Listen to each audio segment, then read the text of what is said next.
मौलाना सरदार अहमद साहब रहमतुल्लाह अलैह के पास ना एक बूढ़ी अम्मा अपना बेटा छोड़ गई।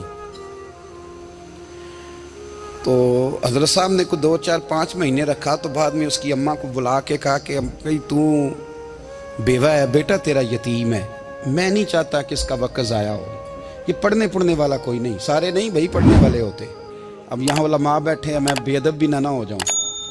कुछ पूरे 8 साल लगा के भी आ जाते हैं, सनद भी उनके पास होती है। नाराज ना हो जाना, ये तो सब अच्छे लोग हैं। सनद होती है पर पता पुता कोई नहीं होता। ये आला हजरत ने लिखी है बात। सनद होती है, पूरी डिग्री होती है, उस पर कई लोगों के साइन भी होते हैं। तो बहुत सारे तालिब इल्म ऐसे होते हैं जो मदारस में कहते हैं मैं फाजल फलां हूँ, लेकिन कोई शय पास। तो मौलाना सरदार अहमद साहब मुहद्दिस आज़म पाकिस्तान रहमतुल्लाह अलैह उस बूढ़ी को कहने लगे तेरा बेटा कुंद देना है, पढ़ना पढ़ाना इसने कुछ भी नहीं, तो यतीम बच्चा है, कल को तू कहेगी कि मेरे बेटे ने वक्त ज़ाया किया तो वापस ले जा। बूढ़ी अम्मा रोने लग गई, कहने लगी मैं पढ़ाने तो नहीं लाई थी, मैं तो आपको रब का वली समझती हूँ, मैं तो नौकरी कराने लाई थी। नौकरी हजरत अनस बिन मालिक कहते हैं मेरी अम्मा भी हुजूर की बारगाह में दे गई थी। हुजूर की बारगाह में ये नहीं कहा था कि या रसूलल्लाह पढ़ा दें, हाँ हाँ मैं जिम्मेदारी से बात कर रहा हूँ। ये नहीं कहा था हुजूर मुजाहिद बना दें, ये थोड़ी कहा था कि या रसूल अल्लाह सल्लल्लाहु ताला अलैहि वसल्लम से मुफस्सिर मुहद्दिस मुहक्किक मुफ्ती बना दें। हजरत हंस की अम्मा कह गई थी सोनिया जब तक ये रहेगा ना आपकी नौकरी करेगा, ये घर के काम काज करेगा, ड्यूटी करेगा, हुजूर ये आपकी नौकरी करेगा। तो मेरे महबूब ने फिर दुआ कर दी, अल्लाह इसे बरकत अता फरमा। तुम समझता है खिदमत वाला खाली रह जाता है? जितना जायका खिदमत वाले को मिलता है, जो उसके नसीब में आता है, वो किसी का नसीब कहां भाई। हजरत हंस कहते हैं हुजूर ने दुआ कर दी, बरकत की। मुझे तो खेती बाड़ी आती भी नहीं थी, पर लोगों के बाग में साल में 1 दफा फल लगता था, मेरे बाग में 2 दफा लगता था। हुजूर ने दुआ कर दी अल्लाह इसे औलाद दे। फरमाते हैं मेरे बेटे, मेरे पोते, मेरे नवासे, मेरी बेटियां, फरमाते हैं मैं जिंदा हूं और मेरी 100 औलादें मौजूद हैं। परेशान हो गया 100 सुन के बच्चे 2 ही अच्छे, 100 औलादे मेरी मौजूद हैं। हजरत हंस भी मौलाना सरदार अहमद साहब के पास ना छोड़ गई बच्चा, कहने लगी हजरत जी मैं को पढ़ाने के लिए थोड़ा छोड़ गई हूँ, मैं तो इसलिए छोड़ के गई हूँ कि आप मेहरबानी करें, खिदमत कराएं। तो हजरत जी कहने लगे कोई ऐसा काम ही नहीं, खिदमत वाला क्या कराऊं। कहने लगी पट्ठे पवा लिया करो जी। हूँ लड़ पेंदे ने, कहने ने बच्चे काम कर दें मदरसे का। हालांकि अब कहाँ बच्चे काम करते हैं, अब तो गुजर गया दौर, अब तो बच्चे काम कराते हैं। अब बच्चे भी नाराज हो रहे हैं, घूर घूर के देख रहे हैं। सही पह रहा हूँ आपको, बच्चे काम कराते हैं, बच्चे कहाँ काम करते। कहने लगी ये चारा डाले करेगा आपकी भैंसों को। तो हजरत ने उसको कहा कि बीबी चारा मेरी भैंसों को डालने के लिए मैंने बंदा रखा हुआ है, तो तू जा ले जा। कहने लगी हाथ बांध के हुजूर मेहरबानी करें रख ले, चारा डालेगा। और पुत्र तवज्जो से चारा डालना हजरत की भैंसों को। रोने लगी, हजरत ने रख लिया, महीने का खर्चा भी देते। शाम को ना वो सारा दिन काम करता, शाम को आके पैरों में बैठ जाता, हजरत जी लाएं तेल थोड़ा सा, पैर ना दबा दूं। 8 साल साथ वाले पढ़ते रहे, ये बेचारा नौकरी करता रहा। मेरा रूप भी नहीं ते मेरा रंग भी नहीं, और मैनू यार मनान दा टंग भी नहीं।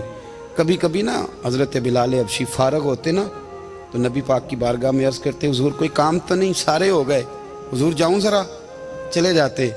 एक दिन सलमान फारसी कहने लगे या रसूलल्लाह ये बिलाल कहाँ जाता है। फरमाया जा देख के तो आ। हजरत सलमान वापस आए तो आके रोने लगे, कहने लगे सोनिया जब यहाँ से जाता है ना तो जाके सैयदा फातिमा की चक्की पीसनी शुरू कर देता, बीबी साहबा के काम करने लगता है, घर में जाके असनैन की ड्यूटी करता है, वहाँ भी काम यहाँ भी काम।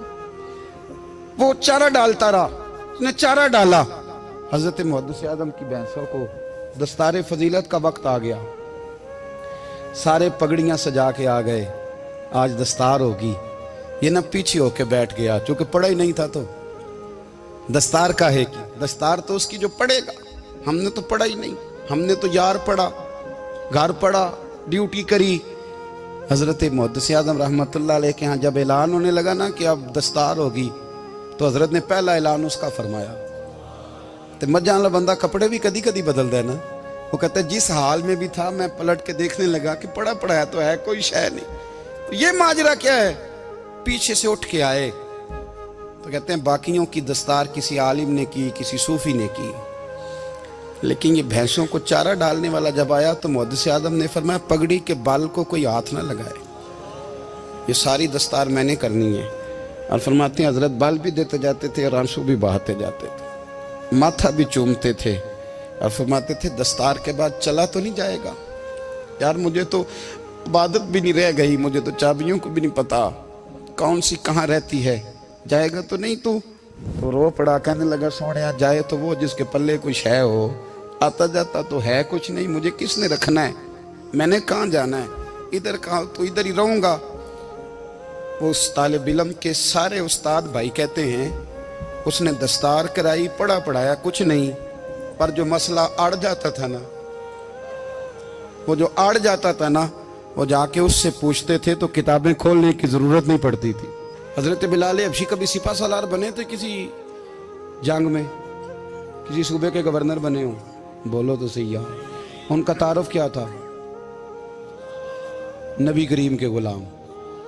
हुजूर के ना जो जाती मामलात थे ना, 20 अंसारी नौजवान थे जो हर वक्त नबी पाक के पास खड़े रहते थे कि हुजूर को हुक्म करें। 20 और 34 से लेकर 40 तक गुलाम हर वक्त हुजूर की बारगाह में रहते। हजरत बिलाल हुजूर के जाती मामलात की खिदमत करते थे। कोई ऐसी वो जो तबलीग की या दावत की या जंग की या जिहाद की कोई ड्यूटी नहीं वो करते, जाती खिदमत सरकार की।